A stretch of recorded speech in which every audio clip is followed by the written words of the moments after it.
All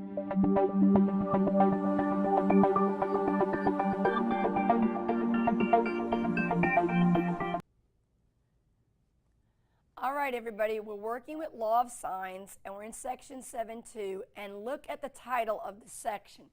It's called the ambiguous case of the law of signs. So let's just talk about that word, ambiguous. Something in life that's ambiguous is not clear, it's fuzzy, we're not sure of.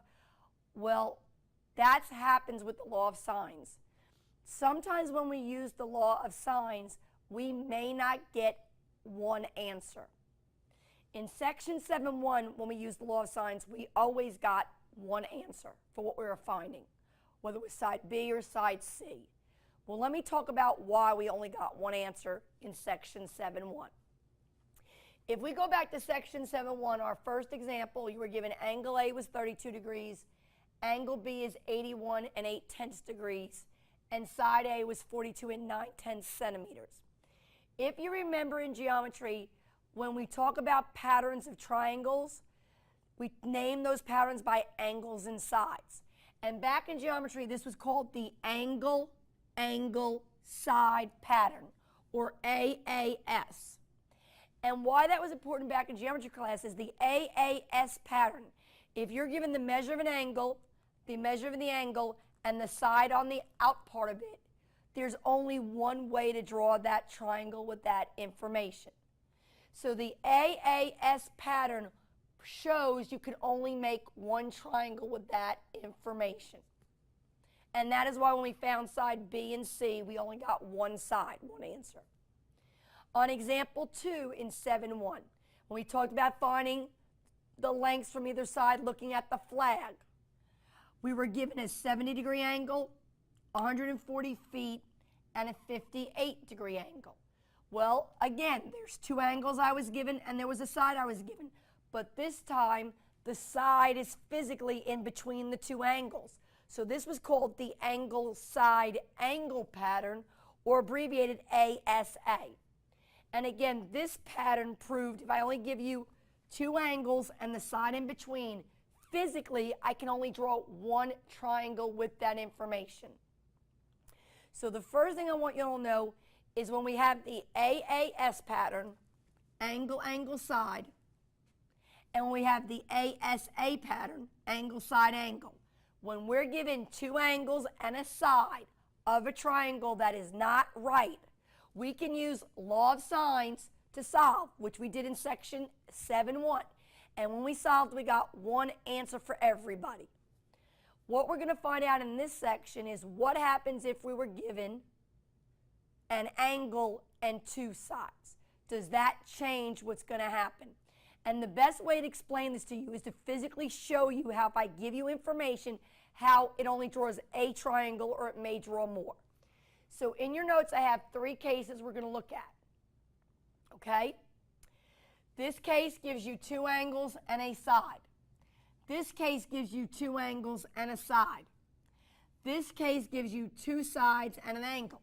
And I'm going to physically show you how when I draw this using a ruler and protractor, why with two angles and a side, it will only draw one triangle. And that's why when we did law of signs, we only got one answer.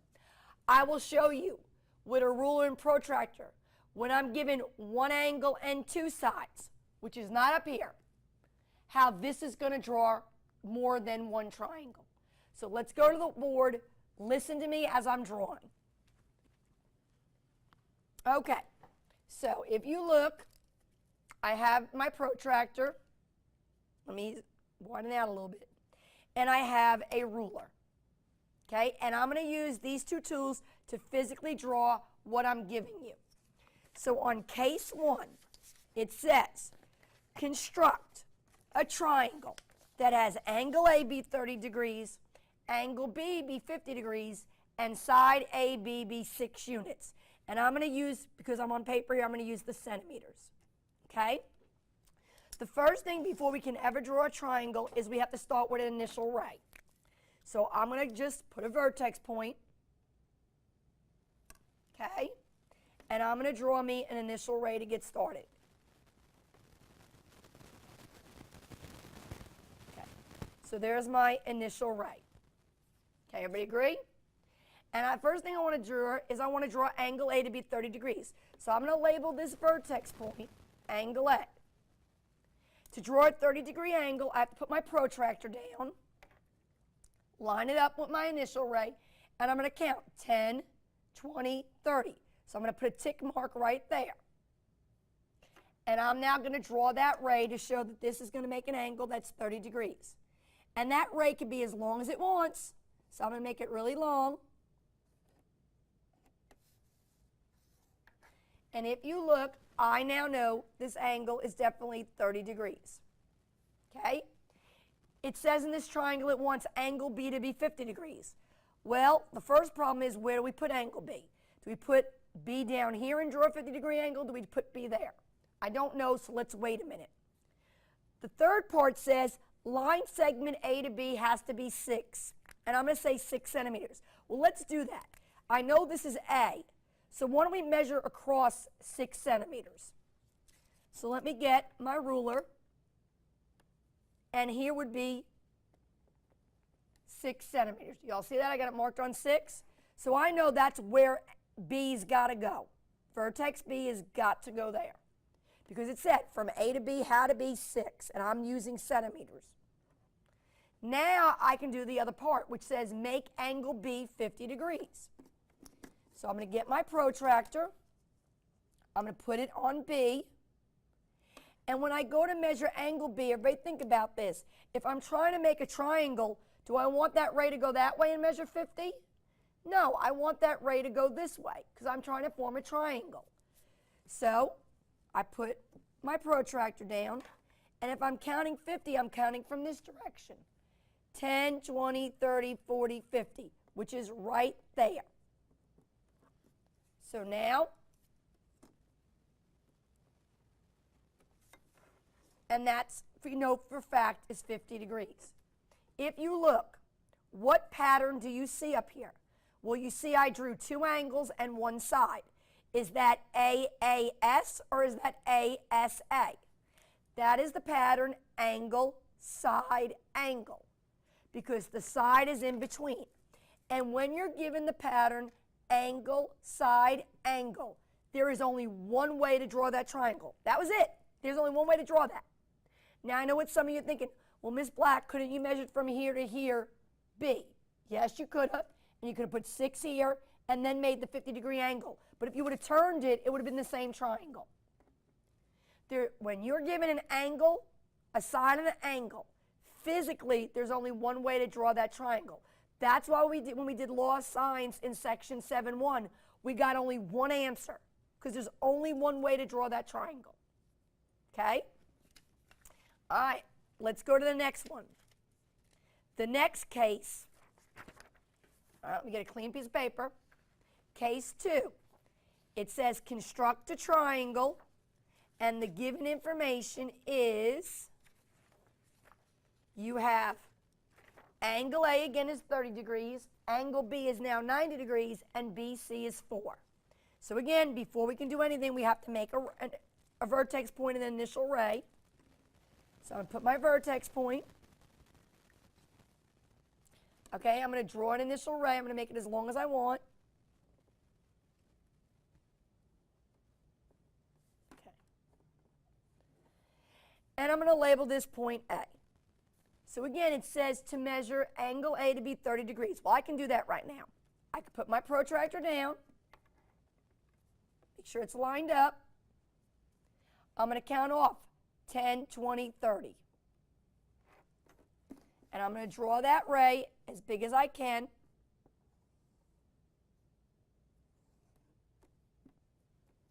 And I know this is 30 degrees. Now remember, we're trying to make a triangle. Right now it's not a triangle. It's still got an open space. The next thing it says is angle B is 90 degrees. Well, in order to have a 90-degree angle, you have to drop a perpendicular, right? So we all know there's going to be a perpendicular. But the question is, where do I put it? I mean, I could put it there, and that would be a 90-degree angle. I can move that perpendicular all the way there and make the triangle really big and make a 90-degree angle.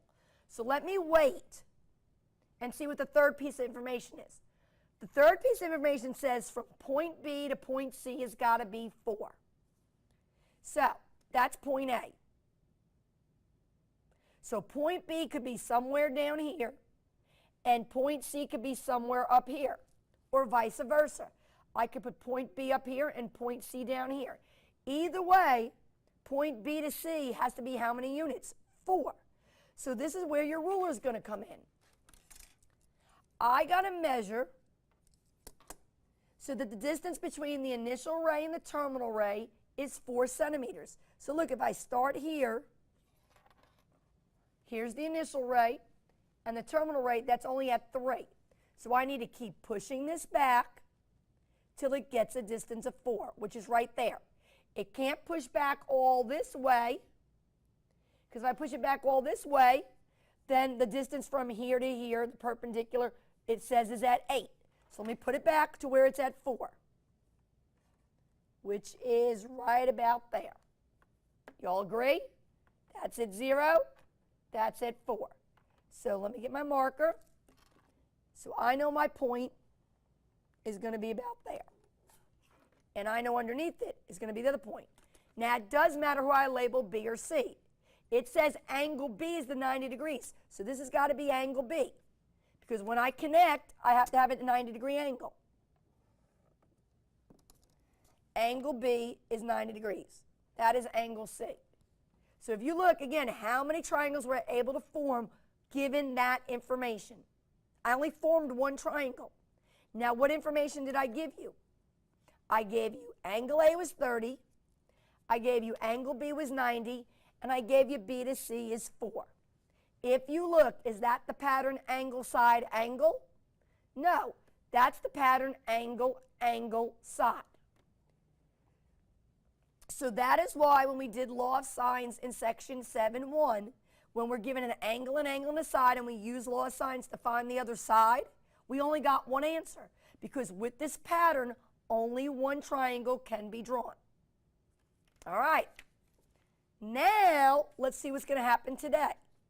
So we have case 3. All right. Case 3 gives you angle A is 30 degrees, A to C is 10 inches or 10 centimeters or 10 units, B to C is 7 units or 7 centimeters or 7 inches. So, again, to do anything, I have to put a vertex. I have to draw an initial ray to get started to draw a triangle. All right, so there's my ray. I'm going to label this A like I've been doing. And again, in this third case, it tells me angle A is 30 degrees. So we can do that real easy. Put our protractor down on the vertex point, line everything up, and count off 10, 20, 30. And I'm going to make that 30-degree angle again.